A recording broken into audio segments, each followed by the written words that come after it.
السلام علیکم ورحمۃ اللہ وبرکاتہ۔ پیارے بھائیوں، حدیث شریف سننے سے پہلے ایک بار شوق کے ساتھ درود شریف پڑھیے۔ حضرت انس بن مالک رضی اللہ تعالی عنہ کہتے ہیں کہ رسول خدا صلی اللہ علیہ وسلم نے فرمایا،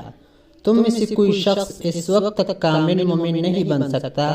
جب تک کہ میں اس کو اس کے باپ، اس کی اولاد اور تمام لوگوں سے زیادہ محبوب نہ ہو جاؤں۔ حضرت عباس بن عبد المطلب رضی اللہ تعالی عنہ کہتے ہیں کہ رسول اللہ صلی اللہ علیہ وسلم نے فرمایا، جس شخص نے اللہ تعالی کو اپنے پروردگار، اسلام کو اپنا دین اور محمد صلی اللہ علیہ وسلم کو اپنا رسول خوشی سے مان لیا تو سمجھو کہ اس نے ایمان کا ذائقہ چکھ لیا۔ حضرت انس رضی اللہ تعالی عنہ راوی ہیں کہ رسول خدا صلی اللہ علیہ وسلم نے ارشاد فرمایا، جس شخص میں یہ تین چیزیں ہوں گی وہ ان کی وجہ سے ایمان کی حقیقی لذت سے لطف اندوز ہوگا۔ اول یہ کہ اسے اللہ اور اس کے رسول صلی اللہ علیہ وسلم کی محبت دنیا کی تمام چیزوں سے زیادہ ہو۔ دوسری یہ کہ کسی بندہ سے اس کی محبت محض اللہ کی خوشنودی کے لیے ہو۔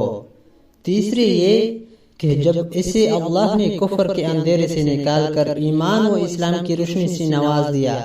تو اب وہ اسلام سے پھر جانے کو اتنا ہی برا جانے جتنا آگ میں ڈالے جانے کو۔ شارح لکھتے ہیں کہ کمال ایمان کا تقاضا یہ ہے کہ مومن کے دل میں اللہ اور اس کے رسول کی محبت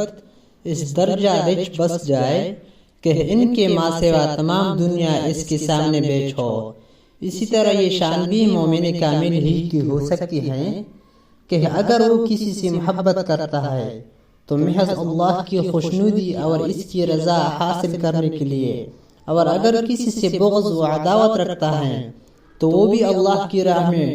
غرض یہ کہ اس کا جو بھی عمل ہو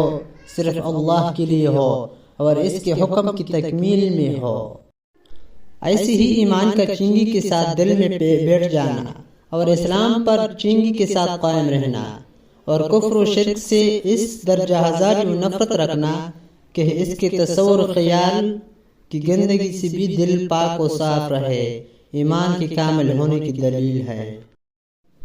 پیارے بھائیوں، تمام احادیث سننے کے بعد ہمیں یہ سبق ملتا ہے کہ سب سے پہلے تو اللہ تعالیٰ کا ہم پر بہت بڑا احسان ہے کہ ہمیں ایمان سے نوازا گیا ہے۔ دوسری بات یہ کہ جب ہم ایمان لائے تو اب جب کسی سے محبت ہو تو وہ محض اللہ کی خوشنودی کے لیے ہو، یا کسی سے بغض و عداوت ہو تو وہ بھی اللہ ہی کے لیے ہو۔ اور جب اللہ نے ہمیں کفر کے اندھیروں سے نکال کر ایمان و اسلام کی روشنی سے نوازا تو اب اسلام سے پھر جانے کو اتنا ہی برا جانے جتنا آگ میں ڈالے جانے کو برا سمجھتا ہے۔ اللہ تعالی ہم سب کو اس پر عمل کرنے کی توفیق عطا فرمائے، آمین۔